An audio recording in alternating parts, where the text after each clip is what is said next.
Hi there, I'm Blackbright, broadcasting out of the UK. Welcome to my channel. I'm hoping that this is going to be a quick video because I'm going to be going to Reading any moment now. So we really want to get it off my mind before the day is out.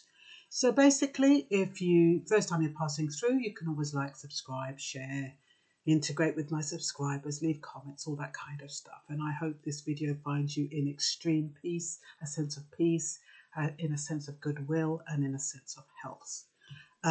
So putting that aside now, I wanted to talk about the mental health of Black people and how they've had to build up their resilience over the years. Mental resilience, financial resilience, emotional resilience, physical resilience, and how that takes its toll over the years. Sometimes when they talk about, Black people are constantly not wanting to be the victim or seen to be the victim. And I was listening to David Dabadine the other day, and they had, he was on a panel, and they were saying something about weaponizing Black people, or weaponizing history, or weaponizing the statues in order to, against a minority that is ignored. And I was thinking about how that plays its toll, how that kind of takes its toll on the Black mind. And yeah, you can say everybody has issues, everybody has problems, we all have to get through to it. I'm relating primarily to Black people in this video. So I'm thinking that when you think about the compounding of all the different elements that must take its toll on the Black person, how does that translate in our actions? How does that translate in our behaviour? We can't get away from the legacy of slavery because we're always reminded of it. We're reminded that we're not going to get reparations because it was too long ago. And then, okay, putting that aside, we're constantly, even today, reminded of our inferiority through racism, whether it's systematic or whether it's overt, whether it's covert. It's constantly there. So then I think about the mental challenges. And I was talking to a young man yesterday. Well, he looked very young, but he told me he was 40. Anyway, he came into my friend's house and he had a hoodie on, and it was covered over his face and it was tied underneath his neck, and he had on, it was red, it wasn't black. And then he had on these jeans and they were falling off of his butt, and he had on these trainers and he looked pretty rough. And in my head, I was thinking to myself, I hate making judgments. I hate it. I hate it when I find myself doing it. But when I looked at him, I said to myself, that is why police stop and search. Because you look like a ragamuffin. And even though police should not stop and search based on appearance, sometimes unconscious bias, whatever the reason is, sometimes if you went into a job interview, do you think you're going to get a job if you've got a hoodie on? No, you're not. Because people have perceptions of what they want to see in particular situations. And the same goes for people on the street. So my mind was going through that turmoil of not wanting to judge him, but also fearing for him and wondering whether or not he realised how his appearance might draw attention to the police. So I said to him, can I ask you a question? And he said, yeah, I don't mind. I don't know what he thought I was going to ask him because he kind of stood back. And I said, when you think of I said, have you ever been stopped and searched? He said, well, I was stopped and searched 2 years ago. They couldn't find anything on me, and so they leave me alone now. So I'm thinking, okay, well, he's obviously from the area and they probably know who they're going to target. So I said to him, do you think appearance has got anything to do with stop and search? Trying to address my own biases. Sorry. So he said, no, not really. He says the police know who they're going for. And he talked about Bianca Williams, and he said they're going to go for the rich as they're going to go for the poor. It's about humiliating black people, and it's about letting them know who's got the power, and it's about letting them know who they want to keep in their place. He said, I am not a threat. So I thought, that's quite interesting, because I kind of panic when I see young boys, looking a certain way. And I kind of think, oh, they're drawing attention to the police. But what he was saying was something totally different. And he had no fear of the police at all. And he says, I run, sometimes I jog, and I jog at a pace that's not threatening. He was very clued up. Anyway, what I was trying to get at was, after about 15 minutes of talking to him, he took off the hoodie. He then put his shirt in his pants, and he pulled up his pants. And I saw a complete transformation. And I was wondering, I could be totally off here, I was wondering if he felt comfortable and safe enough with me or talking to me to reveal his true self, which was a very nice young man. That intimidating exterior was gone. And as he spoke to me, he was smiling, and he said to me, something, I really wanted to get that off of my chest, because we spoke about quite a few things. And he said, you've really helped me. He said, thank you so much. And when I'm thinking about the mental challenges, it's the mental challenges that black people, like that young man, have to navigate and have to be thinking through all the time. He doesn't just go out of his door and go where he's going. He's actually figuring out how to survive on the street. And he's actually got a plan, or he knows enough to kind of keep him safe. And I thought that was quite interesting. So what I'm talking about mental challenges that, yes, he's doing all of that, but he could be using that mentality into something a bit, to build himself up, to make himself more constructive. Well, I shouldn't say more constructive, but maybe he could use that energy elsewhere if he didn't have to think about his survival. And as people generally, as black people generally, when they're going out, they can't just go out of their homes and go to the destination. A lot of the times they do wonder, are the police, and am I going to be stopped by the police? Am I going to get home safely? And stuff like that. So am I going to be a victim of racism? What is my day going to be like? So that mental challenge takes its toll. And then it's compounded by, labels. And as you know, we've had this coronavirus thing, and it's targeting black and minority ethnics. How does that make black people feel? Does that make them feel more vulnerable? Does that make them more anxious and worry more? So then you have the systematic racism in the police, in legislation, with the Windrush. That takes its toll again, because not only are you living with the emotional turmoil, you've actually got systems in place to disadvantage you. You've got legislation in place to disadvantage you. So you can't just get on with your day. And why I'm saying this is that because a lot of black people, they shun away from counsellors and therapists, and they say they're for white people. But I would imagine that black people have a lot inside that they want to talk about, that they're afraid to talk about. There's a lot of black people who are sad, who are lonely, who are depressed, but they put on this tough exterior. Like my mum, she always said, when I feel my worst, I look my best, so nobody asks me any question. And I've been watching myself through this grieving process, watching myself put on an exterior. It's almost like it's automatic. It's not contrived. I'm not waking up in the morning and thinking, oh, I've got to be strong, I've got to be this, and I've got to be that. I think it's an innate resilience to help you cope. And I'm fortunate because with the company I work for, they have their own bereavement counsellors. So it's not like I'm isolating myself, not talking to anybody. I'm very selective who I talk about my grief or what I'm going through, but I chose to speak to a bereavement counsellor, and it was helpful. So what I'm saying is that sometimes as Black people, we do have on this sense of resilience. We are, you know, the strong nation. We have to survive, and we fight off all of the enemy, and we fight off, you know, the disadvantaged policies, and we fight off racism. We're always fighting. We're always in survival mode. We're always having to think ahead.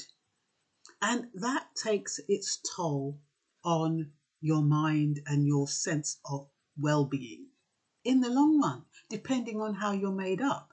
Not everybody has the strength and resilience to navigate this world with all it's got to throw on you. And that's regardless of colour.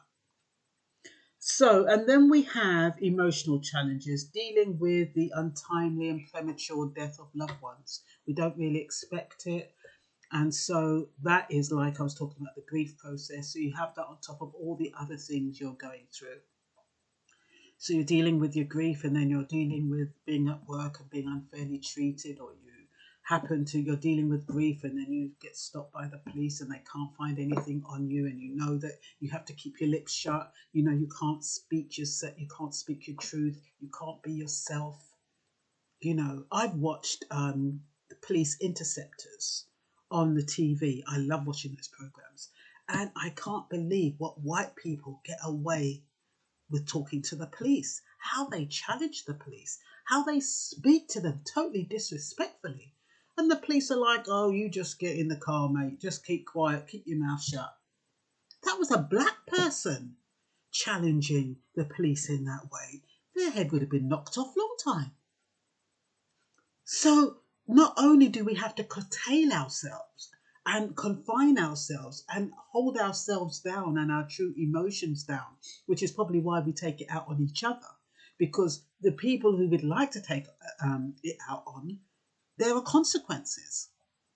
So we try to keep it in and hold it down. And then when they go home, or you're with your partner or you're with your mates, and they say something, and because you've got all this frustration and stuff inside you, you pop.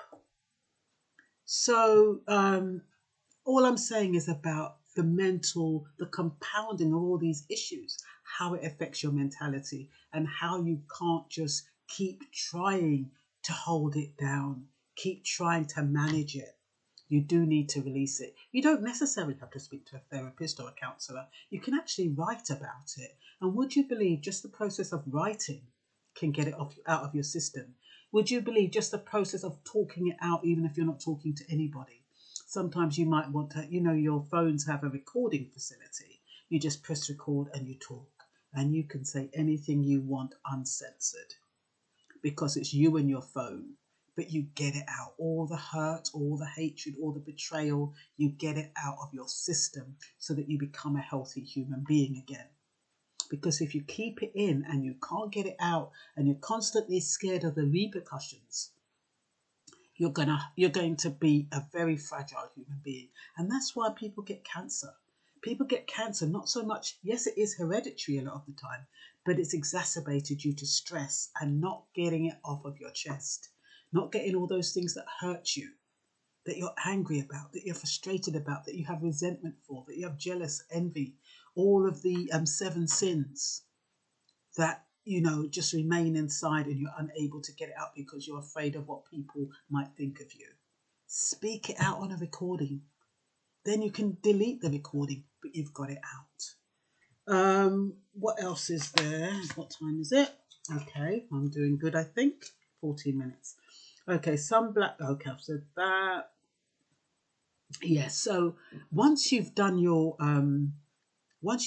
it out in whatever way, whether it's talking to a trusted friend, whether it's talking to a therapist or a counsellor, whether it's recording it, or whether it's praying, whatever method you use to get it off of your chest, you'll find that your language is more measured. You'll find that you're more calm. You'll find that you're a bit more tolerant. You find that you might see 2 sides of the story. You'll find that you're less sensitive. And you'll find that people who say things to you, you're not going to react so quickly. People react quickly because they're hurting inside. They've got a lot inside and they don't know what to do with it. And they don't trust anybody to talk to it about, because a lot of people are proud.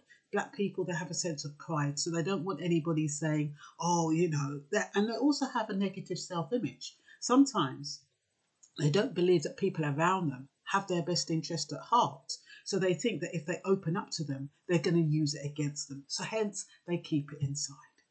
And while they're keeping it inside, they're doing damage to themselves. So like I said, there's no excuse. You can record if you can't write. You can write if you don't want to record. You can burn up the paper after you've done it. You can share your information, but get it out of your system. Whatever pain you're feeling, whatever anger you're feeling, get it out of your system. Not on the person, because it might have adverse effects if you're not in the right frame of mind. But as long as you get it out of your system in one way or another. There's also the stigma attached to therapy, why a lot of people don't go to counsellors. And plus, counsellors are quite expensive. I mean, £35 for 40 minutes in most cases. I think that's the average that people have to pay. You do have community counsellors, but, you know, on average, who's got that for 40 minutes? Not many people. But if so, that's why I'm saying there are other ways around it. They also have something called Gestalt therapy. Gestalt therapy is where you imagine whoever's hurt you is facing you. So you put up a chair in front of you and you slam that person.